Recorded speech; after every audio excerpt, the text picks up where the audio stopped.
Hello everyone, students. Today we are going to start the next topic of directing chapter, that is importance of directing.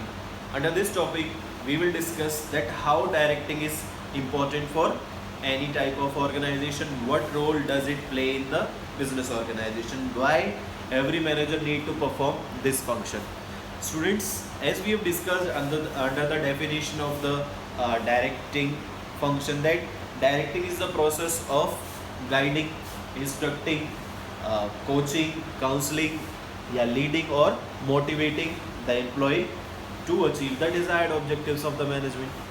So, if we need or if we want to achieve those objectives, we need to perform this directing function. That's why directing function is very much important in the organization, because until or unless you guide your employees, you motivate them, you lead them, or you communicate with them, they will not be able to achieve the desired objectives in the prescribed time period or in the within the deadline. यानी कि जो एक समय सीमा हमने बनाई उसके अंतर्गत या उससे पहले वो अचीव नहीं कर पाएंगे if we are not able to motivate them. अगर हम उनको मोटिवेट नहीं करते, उनको इंस्ट्रक्शंस नहीं देते, उनको गाइड नहीं करते, because while working in the organization a worker or a employee may feel so many problems, or he may be or she may be doubtful about the job he or she is going to perform.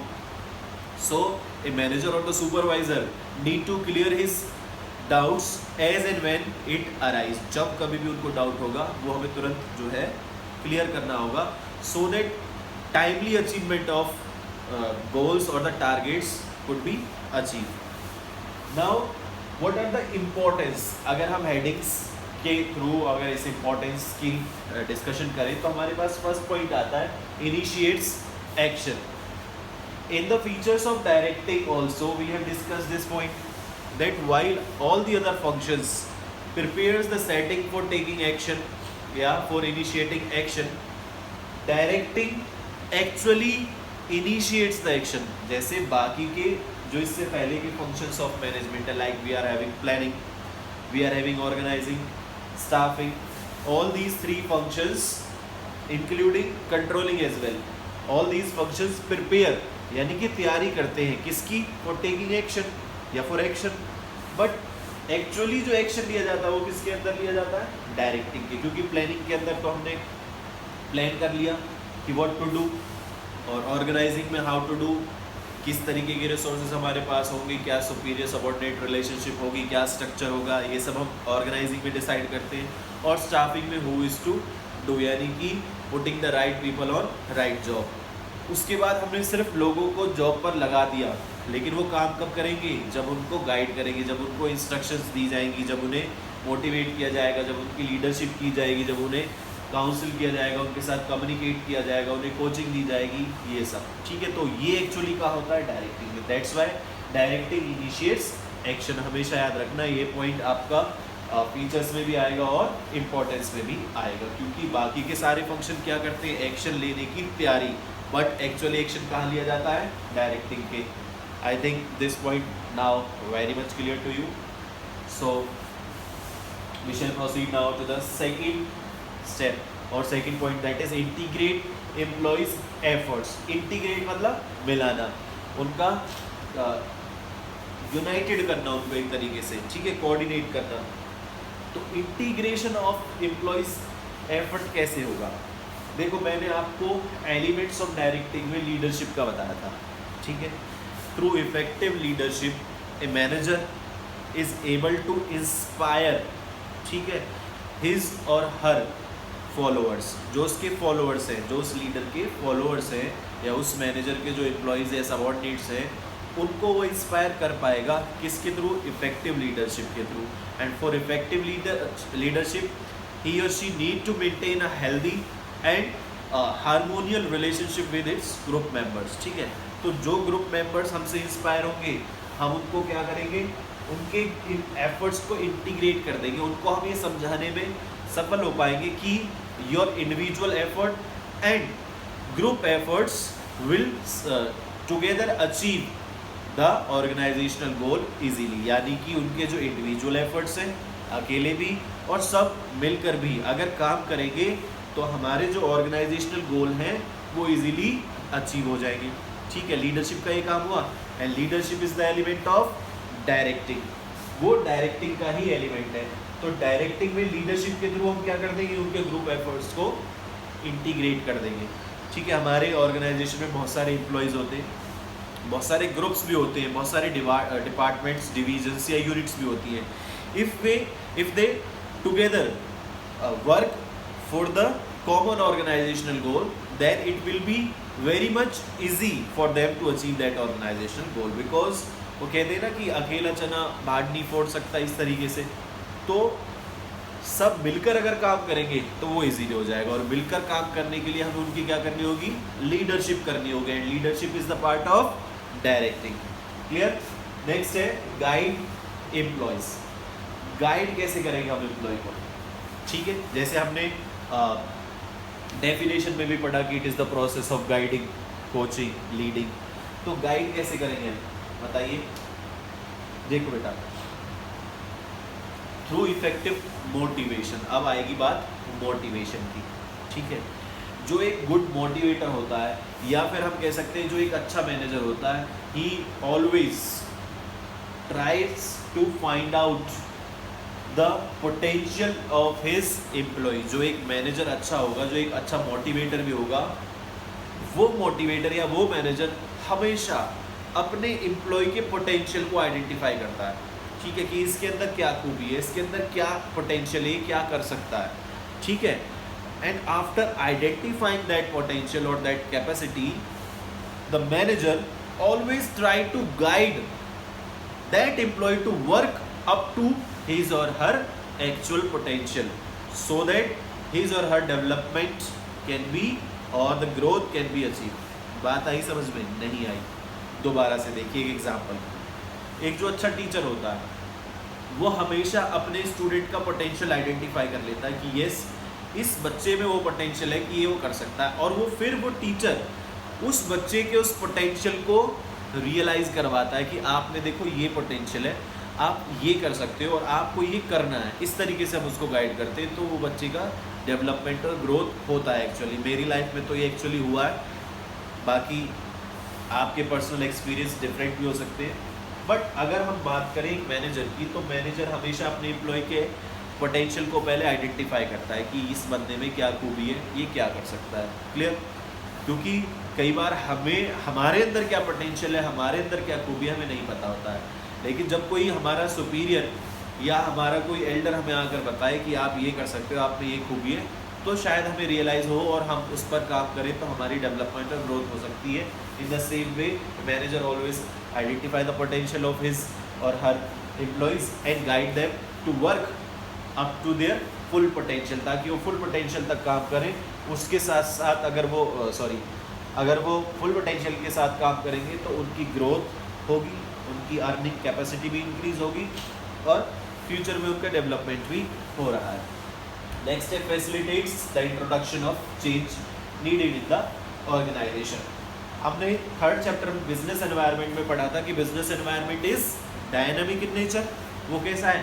Dynamic है ना। Dynamic मतलब keeps on changing. तो हमारे environment में बहुत सारे changes होते रहते हैं, and we need to accept और adapt ourself to that change. अगर हमें उस चेंज को अडॉप्ट करना है तो क्या करना होगा? हमें पहले अपनी ऑर्गेनाइजेशन को, अपने एम्प्लॉयज़ को उसके लिए प्रिपेयर करना होगा। But generally if we see the human being have the tendency to resist the change. मतलब हमारी मनोवृत्ति ऐसी है कि हम बदलाव चाहते ही नहीं, और बदलाव को हम जल्दी से एक्सेप्ट यानी कि स्वीकार भी नहीं करते, हम उसको रेसिस्ट करते हैं, यानी कि उसको अपोज करते हैं, उसका विरोध करते हैं। ठीक है, रोकते हैं उसको। तो अगर हमें अपनी ऑर्गेनाइजेशन में कोई चेंज इंट्रोड्यूस करना है तो फिर कैसे कर पाएगी? लोग तो मानेंगे ही नहीं। ठीक है, इसका एक और एग्जाम्पल आपकी बुक में जो है वही ले देते हैं कि मान लो आपके अकाउंटिंग सिस्टम को उसमें कुछ चेंज करना चाहते हैं। जो पहले हैंडमेड अकाउंट्स होते थे उनको हम कंप्यूटराइज्ड अकाउंट बनाना चाहते हैं, कंप्यूटर बेस्ड अकाउंट्स। ठीक है, तो जो अकाउंट स्टाफ है उसको लगेगा यार हमें तो कंप्यूटर चलाना आता ही नहीं है, और जो हमारे मैनेजर या जो बॉस है वो कंप्यूटर बेस्ड अकाउंटिंग कराना चाहते हैं और वही करेंगे, तो हमारी तो जॉब ही चली जाएगी, क्योंकि हमें तो कंप्यूटर बेस्ड अकाउंटिंग आता ही नहीं। तो इनसिक्योरिटी उनमें आ जाती है उन एम्प्लॉयज़ में, तभी वो उस चेंज का क्या करते हैं, अपोजिशन में बैठ जाते हैं, या फिर अपोज करते हैं, या फिर उसे क्रिटिसाइज करते हैं, या रेसिस्ट करते हैं सिंपली, ठीक है। बट अब क्या होगा, बॉस जो है इंट्रोडक्शन करना चाहते हैं चेंज का, और एम्प्लॉयज़ रुकावट बन रहे हैं। तो यहाँ पर आता है हमारा डायरेक्टिंग। डायरेक्टिंग हमारी हेल्प कैसे करेगा? डायरेक्टिंग का एक एलिमेंट है लीडरशिप और कम्युनिकेशन। हम उन एम्प्लॉयज़ के साथ जो उस चेंज को रेसिस्ट कर रहे हैं, कम्युनिकेट करेंगे उनके साथ, कम्युनिकेट करेंगे और उनको मोटिवेट भी करेंगे, उनकी लीडरशिप भी करेंगे, ठीक है। मतलब एक तरीके से उनको इंड्यूस करेंगे या इंस्पायर करेंगे या फिर मोटिवेट करेंगे टू एक्सेप्ट दैट चेंज। अब वो कैसे होगा, ठीक है। अब जैसे मैंने कंप्यूटर बेस्ड अकाउंटिंग का एग्जांपल लिया, तो अगर हमारा मैनेजर हमारे एम्प्लॉय से जाकर कहे कि जी हम ये चेंज इंट्रोड्यूस करना चाहते हैं और आप इनसिक्योर फील मत कीजिए, क्योंकि हम आपको पहले ट्रेनिंग देंगे कि how to operate the computer या how to perform accounting function on a computer. तो जब आपको वो बिल्कुल प्रॉपर अच्छे से आ जाएगा तब हम इसको इम्प्लीमेंट करेंगे, तो आपकी समस्या जो है वो सॉल्व हो जाएगी कि नहीं, एम्प्लॉयज़ तैयार होंगे कि नहीं। तो ट्रेनिंग भी देंगे और इसके साथ साथ हम उन्हें ये भी बताएंगे कि अगर आपको कंप्यूटर चलाना आ जाएगा तो आपकी ग्रोथ भी तो हो रही है, उनकी स्किल्स भी तो इंक्रीज़ हो रही हैं, उनके फ्यूचर जो डेवलपमेंट प्रोसेस है वो भी तो एक तरीके से शुरू हो रहा है या फिर उसकी डेवलपमेंट हो रही है। And it also leads to increase earning capacity, उनकी अर्निंग कैपेसिटी भी बढ़ जाएगी, उनकी अर्निंग्स भी इंक्रीज होगी, ठीक है। तो मुझे नहीं लगता कोई भी एम्प्लॉय फिर मना करेगा।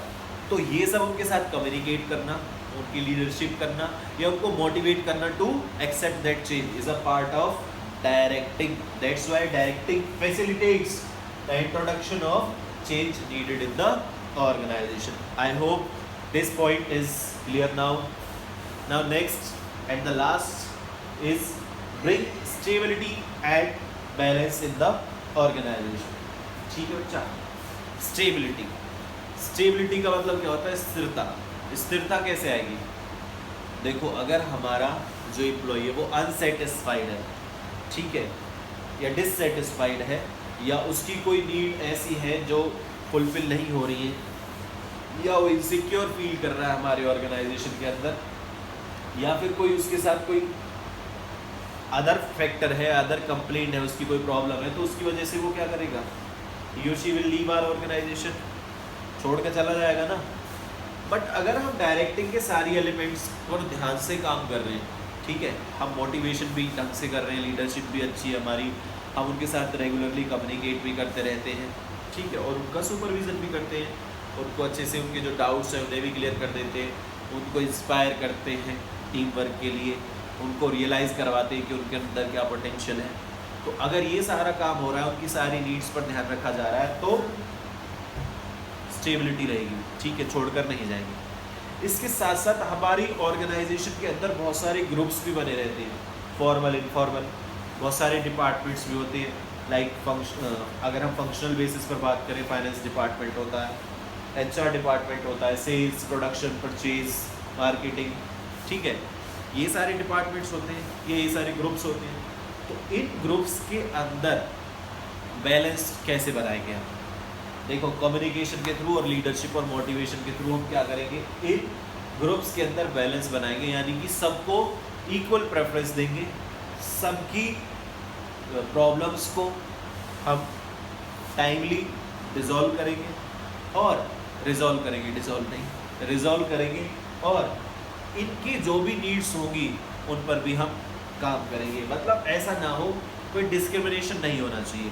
तो ये सारा भी डायरेक्टिंग इंश्योर करती है कि हमारे जो बहुत सारे ग्रुप्स बनेंगे वो एक हार्मोनियल रिलेशनशिप डेवलप करके, टीम स्पिरिट डेवलप करके हमारी ऑर्गेनाइजेशनल गोल को अचीव करेंगे। तो ये था last point, bring stability and balance in the organization. So these are the importance of directing function. ठीक है बेटा, ये वीडियो आप देखिए, फिर इनको बुक से लर्न कीजिए। कोई भी डाउट है, share that doubt with me. Thank you students.